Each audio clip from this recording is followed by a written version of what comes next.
a conversation on sports, on how sports can be used to shape lives positively. And this time it's not just about athletic prowess, but also fostering essential skills and career development in children. So in the studio with me today is not someone that is actually new to us. He's been here before to talk about same sports and, impacting the lives of kids. And today we have Isaac Robert Kwapon, who is the founder and director of Impact Youth Foundation and Sports Leadership Academy. And we also have Janice and Vinny, who are all members of Sports Leadership Academy. You're all welcome to the studio. Thank you, Chris. How are you guys?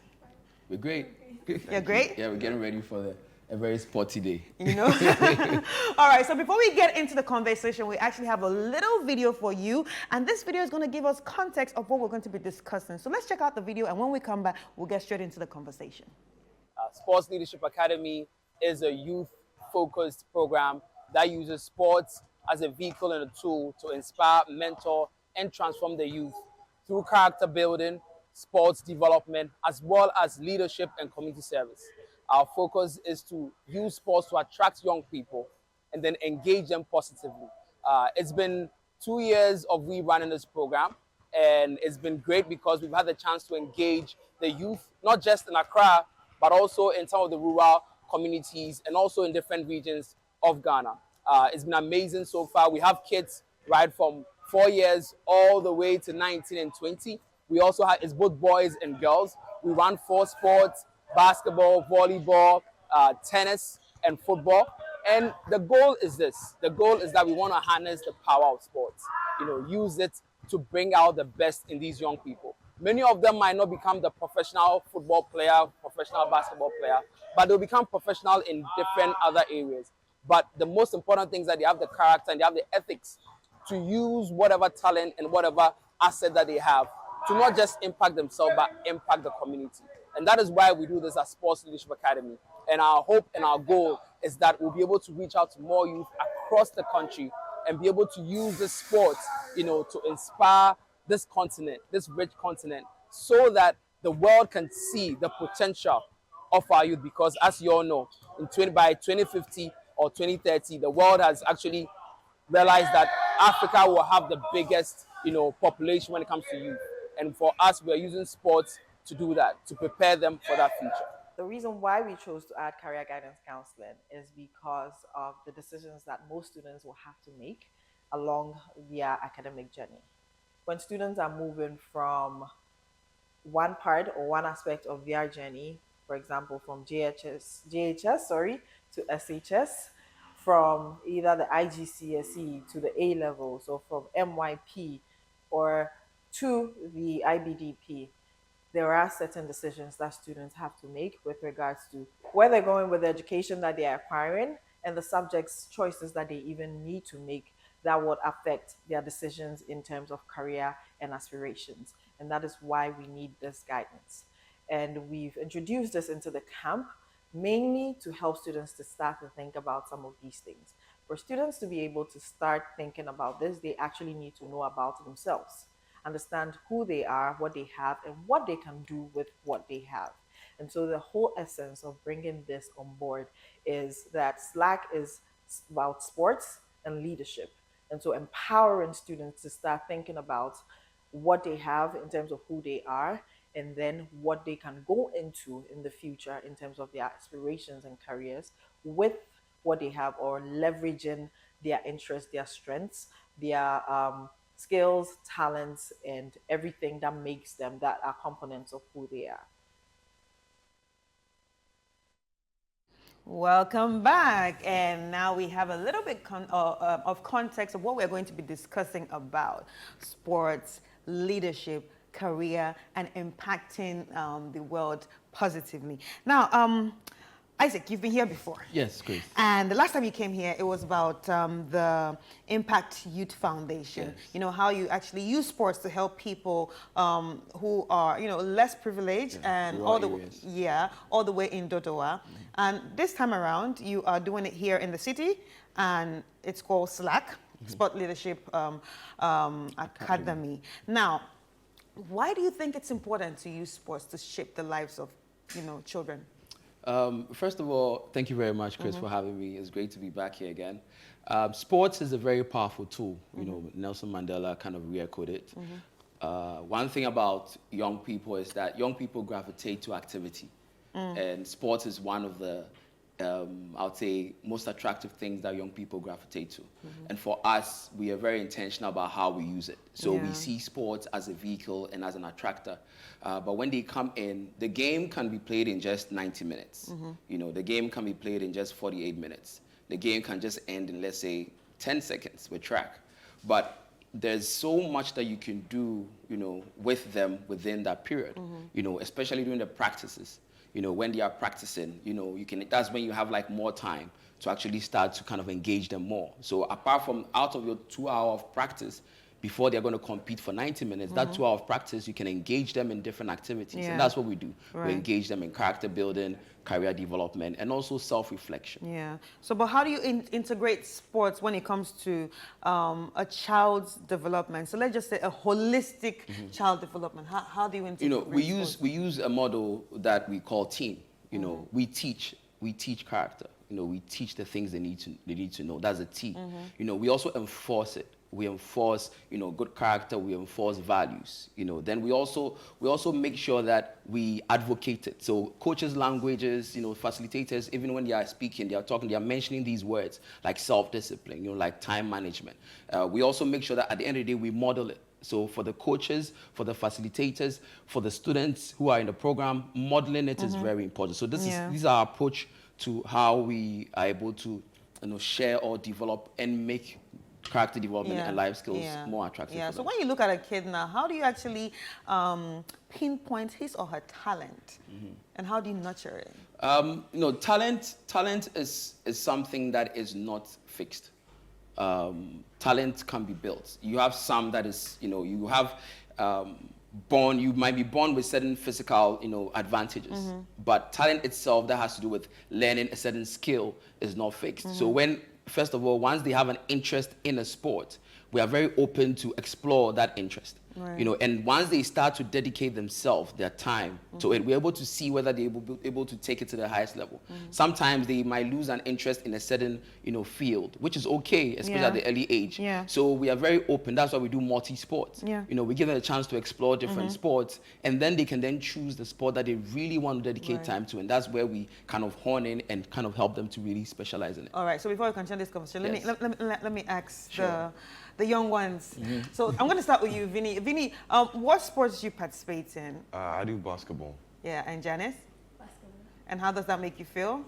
Oh, it makes me feel nice. Nice, yeah. I like basketball a lot, so I feel like it's like... Right. So how has, you know, being part of Slack helped you? How would you say it has, you know, improved your life? It has made me focused and dedicated in everything I do, because like Slack doesn't only focus on the sports side of life. It focuses on every other thing, like every other part of life, time management and everything. It has made me like more organized. Yeah, I feel like Slack has done a lot for me in that field. Right. Yeah. And Vinny? I would say Slack's been great, you know, working on my craft and what I do. And I think when you get that opportunity and you're working on what you do so much, you know that you're good at what you do. And it gives you this confidence that you can walk around with anywhere you go, whatever you're doing, you know that, you know, you feel confident in your ability. Right. So how is it like relating to other kids now? Like with everything that Slack has taught you, how is it relating to other kids? Well, one thing, I think I used to get a little bit upset when my teammates weren't playing too well. And I had to learn patience and how to deal with, you know, maybe a weaker member or a person that doesn't want to pass as much. Or, you know, you have to learn how to relate to them and get them to cooperate as a team. So leadership is very important there, and being vocal, being able to talk to the other kids. Right. Okay, Robert, I'm going to come back to you. Now, you talked about leadership. These are young kids. Yeah. And in our society, we are a society that, you know, don't see kids as leaders. But why was it important for you to enforce that, you know, leadership in kids? Because in Africa, we're taught to, you know, coerce, of course, don't talk, don't talk. The adults are talking, don't talk. But now you are teaching leadership to kids. Like, how do you think it will impact them or make them better? Or why do you think it was, you know, important for you to enforce this in them? Yeah, you know, when it comes to leadership, there are stages of leadership. You know, first of all, the first stage of leading is leading self. You know, so everybody is a leader. You know, it doesn't necessarily mean you have people following you.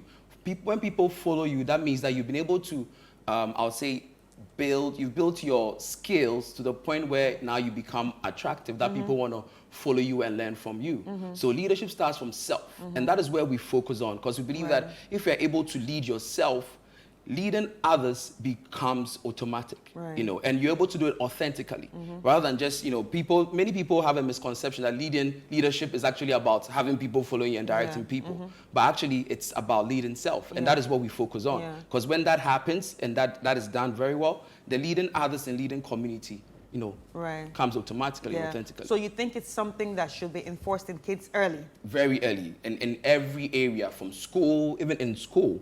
Schools should be having leadership, leadership and character development, because they spend more time there. For them to be able to even learn, you know, for them to be able to do time management. It's not just about telling them.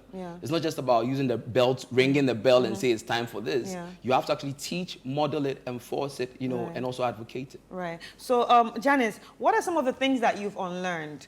You know, because he talked about, you know, character development. What are some of the things that you used to do that you think were a bit negative, but now you have unlearned it and you don't think you would ever go back to that again?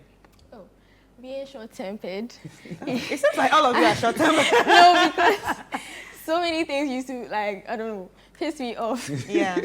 And like at Slack, I learned patience. So I feel like with playing with other people has made me more patient, because like when he said, sometimes your teammates do some things that you don't like.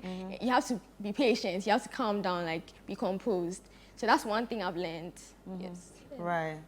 And it's actually I have so many questions, but it's actually very interesting hearing this from them right now. Now let's talk about career development.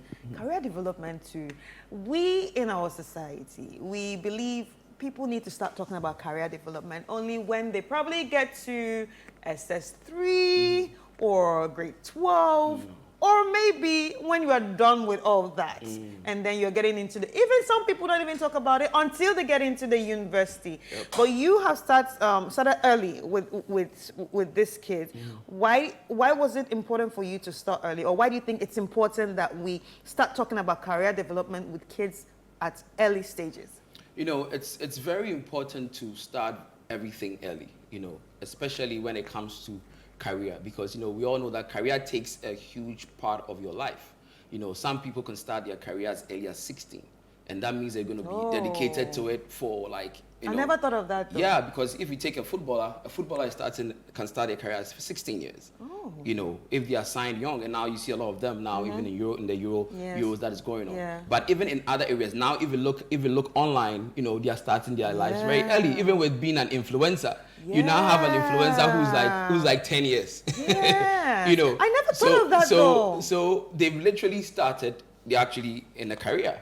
So if you don't start guiding them now, especially just letting them know that, you know, it's very important for you to understand the stages of developing yourself into the career world. Because we all know the career world can be very brutal, you know, but if you are not guided and you are not informed, you know, especially at a very early age, you can easily just, you know, go into it blindly. You know, and that's when that happens, there's a lot of damage, and sometimes damage control takes you a longer time. So it's very important for you to start early, and that's what we do at Slack, and especially like at our camps. Okay, so now let me ask you a very relatable question. So we've seen a lot of sports people come and go in the sense that they go from here to there, and everybody's talking about them. Then one day they go, they are bankrupt. So would you say if they had early career development, that would have helped in some way, maybe in managing their life and even their finances. Yeah, exactly. Because one thing is that, you know, in life you have to work to stay relevant and valuable in every situation. You know, because we all know there's a life cycle with everything, especially when you're playing physical sports. There's a cycle to it. There's a point where you can't physically play it, but you can still be valuable. You can still be relevant. You know, if you've been guided and you know the various pathways that you can branch into, you know, and do that. And many times they are doing it well in the Western world because they are more exposed to all the different avenues. The schools are kind of training them. They kind of have a certain level of guidance, you know. And it's not just about the book, the math, the English, you know, but it's about the things that actually make those things relevant. Right. So let's talk about the book, the math, the English. Yeah. How do you manage school with playing sports? I mean, I think I've always played sports and done school, but I think sports, it can also be a really good way to, you know, release some stress if you've been having trouble with your exams and stuff. You know, it can help you to focus, Right. you know, get it out, and then Right. you can get back and fully devote yourself Yeah. to what you need to do. Yeah. Right. Right. Janice? How do I manage school with sports? Basically, time management, that's how I do it. So I separate my day and I section it with time. And like do homework and study and everything. And then I practice from like 6 Right. later and then I don't know. Right. It's just, Right. So what do you want to be? Let's talk about this career now. Now, so what do you guys want to be in future? The future is near. So what do you guys want to be? Well, I'm not entirely sure what I want to be yet. Right. So at the camp, I was talking with the career advisor. Yeah. And you know. Oh, you even have a career advisor? Yeah, we had a Okay. career advisor at the last camp, and she, you know, took us through it, career options, and so you know, I'm in the process. I'm in the process. I'm you know, shortlisting. Yeah. Yeah. Anyway, but yeah, you look at your strengths Yeah. and your interests, and right now that's a lot of things for me. So Yeah. you know, in the future, I guess. All I right. guess there's a lot of possibilities. Janice, do you already have in mind what you want to be? an entrepreneur. An entrepreneur. Yes, but I Yeah. have a lot of ideas and haven't like yet picked one. Right. So I'm not really sure what I would do. Right, Yes. right. So now, what do you enjoy most about being part of this community? Well, I enjoy it. I mean, coming to SAC, there's a lot of like-minded people. We are all students. We're around the same age, and we all have a passion for whatever sport it is that we do. And I think that's just something you can relate to with every single person at SLAC. Right. They want to come there, they want to do their best and push themselves. And I think there's a really great feeling of like a brotherhood. Yeah. Because we all know that we're all striving to push ourselves and be the best that we can Right. be. So yeah, that's really enjoyable. Right. And what were some of your toughest moments? Janice, I'll come to you with the same questions. So what were some of your toughest moments, maybe when you joined earlier or even now sometimes? Well, we had like a 4-game losing streak at one point where it's like everybody was kind of down. Like we had lost like 3 times in a row. And Coach Isaac told us that it all starts with I can. I remember we were in the huddle and Coach Isaac said that if you don't get yourself out of this losing mentality, you have to believe that I can win and I will win. Right. That's where it all starts. So yeah, and you could see the change in the team as we went in, believing that we could win. Yeah. And yeah. everyone put them, absolutely pushed Yeah, themselves to the, yeah. and we did end up winning. Right. But that streak was, it was definitely. It brought you down. It was definitely the worst. But so you believe the I can mentality can actually help you achieve whatever you want to achieve. Absolutely. All right. So Janice, same questions. What were some of your best moments? What have been some of your best moments in the community? Okay, so helping coaches when the students, like the athletes, don't really get something. So let's say you have a friend in like the team, and coach is not really like explaining the drill well. I don't know. I feel like helping them is a really, I don't know. It really helps me too. I don't know how to So you like helping? Yeah, I like helping people. Very helpful. And yeah, I like helping people. So that's one thing I've I love about the place. Right. And the coaches too. Yeah. And what has been some of your down moments? Oh, when I first came to Slack, I was a terrible shooter, and I used to cry because of this. Like it was frustrating, and one of the coaches took me aside and they helped me. They gave me a session. I got better after that, and I gained more confidence after that overall. Yeah. So that was Right. Okay. All right. So, Isaac Yes. or Robert, what challenges have you faced when it comes to the whole Sports Leadership Academy? What are some of the challenges that you've faced? No, I think the challenges have been great. Wow. Yes, the challenges have been great. That means that for us, This challenges. is my first time someone hearing the challenges. Great. Yeah, that yeah. great? The challenges Wow. have been great because we are. This is something that is new. It's new to sports, especially on this side of the world. And even in the Western world, actually. Where you're very intentional about developing character and leadership in sports. So many times it's hard for people to kind of understand when parents come in. They're trying to kind of figure out, like, they're asking questions like, how does it really? Do you really do it? They hear people say, okay, they do character, do leadership. So kind of the challenge has been trying to get people to understand what we are doing and why we are doing what we are doing. So many times somebody will bring their child today, all they're thinking about is their child to go professional. Right. So I want my child to be a professional footballer. So when they come in and it's like, they are doing team building, they are doing this thing, yeah. like, I want my child to play football. I not want my talk. child to, so sometimes for us, we tell parents, to be patient. Those who are not patient, we are okay for them to find themselves elsewhere. But many times, many of them go and come back again. So trying to getting parents and getting schools to understand what we are doing, that we are not here to compete. We are here to complement. We are here to add value, Yeah. to the same Like a students. holistic development Exactly, that we for work the with. child. So it's a gradual process. Yeah. That's why I say it's exciting. Yeah. Yeah. All right. So I've visited before, obviously. Yes. I've visited a lot of times, Yes. and I've seen a lot of sports going on. But now, since everyone here is all about basketball, one question: what do you think is the future of basketball in Ghana? Let's start with me. The future of basketball in Ghana. I think there's a lot of talent and there's a lot of promise in the players that I've played with and the players that I've played against. And I think that we need more and more coaches and institutions and organizations that are going to promote and develop on the talent that I've seen, around us. Yeah. Right, Janice. Okay, so basically exactly what he said. I feel like in Ghana, people focus on football. Everything is football, football. Even the kids are saying it. So even, like I didn't say it. Even the kids are saying it. So Give us basketballers Yeah. an opportunity. Give them an opportunity. Because I don't know, in Ghana, basketball is not really like focused on. Everything is football. I feel like if we put more focus on that, it will go far. And Yeah. there's a lot of talents, like he said. yeah. So.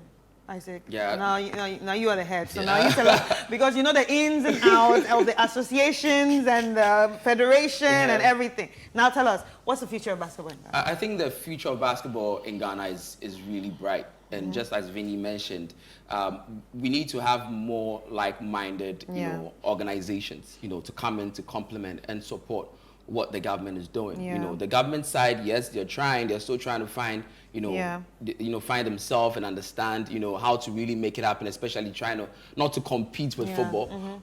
So the more, for me, I believe the more organizations, who come in to support, there are different stakeholders, schools, you have corporate, you also have the government, you have parents.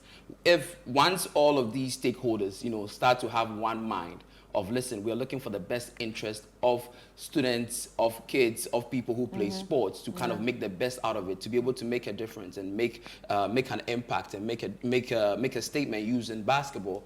Then we can see a steady and a gradual progress in the sports, in the basketball industry in Ghana. Yeah. So have you, like, I know obviously we work with the kids and I come sometimes and we look at them. Have you pinpointed, or do you think anyone, or do you see a future of anyone playing in the NBA? Yeah. I see it. Like, I see it like you. And the WNBA. Yes. Because yes. Janice will be like, You no, know, we need to be inclusive. No, interestingly, you know, we have like, and I'm very happy, you know, Janice is here because women's basketball and girls basketball in Ghana is growing. Yeah. But actually, Ghana has a very strong history with women's basketball than even men's basketball. Yes, I've played against. Yeah. So when it comes to even WNBA, we have one of our alumni who is in the US now, now going to college, and she is, for me, I see she's really on the path to even playing WNBA. Right. You know, so the potential of we seeing NBA players, seeing WNBA players, seeing EuroLeague players, seeing national team players, because at the end of the day, we want them to also be able to represent our Ghana. national team, you know, going forward, that in the next few years, you see them playing for our national team and adding value and inspiring the next generation. So the possibilities are endless. Right. Okay, I'm sure there are people watching you right now, and especially probably people your age. What would you tell them? I mean, what would you be your advice for them right now? Your final words to them. I would say that if you are playing a sport and you are having difficulties or challenges, stick with it. Continue. There's been a lot of things I've done that I wanted to quit, but didn't. And, you know, I was very happy that I didn't in the end. And I think sports is one of those things that if you stick it through, it teaches you so much. It teaches you discipline, confidence, leadership. There's just so many things you can learn from it. Right. So stick with it and you won't regret it. Right. Even Janice? if you don't go into it. Okay. So my advice is for school and sports. So I feel like when people say they want to be like a basketball player, a football player, they forget about school. They're like, they neglect it. Yeah. And they're like, I do not need studies. I don't need school. I'm going to do this. I'm going to be a football player. Yeah. I feel like they should dedicate their time to both school and sports. And they shouldn't just like put all their eggs in one basket and, you know, say, oh, because I'm going to become a footballer, I'm not going to study. You know, that's the only thing I want to do. Right. Yes. Right. And Isaac, any final words?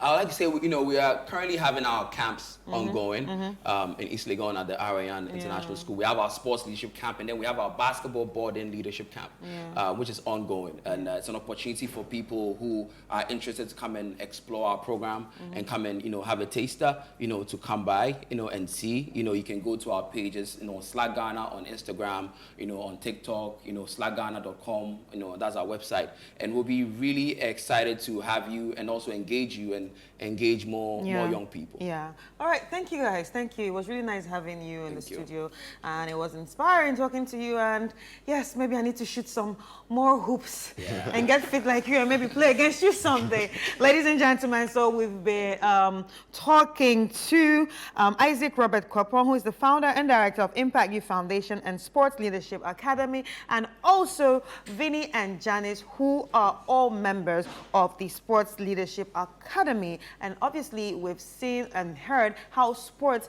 can actually be used to impact the society positively. Not only the athletic powers, but also create leadership and even help career guidance.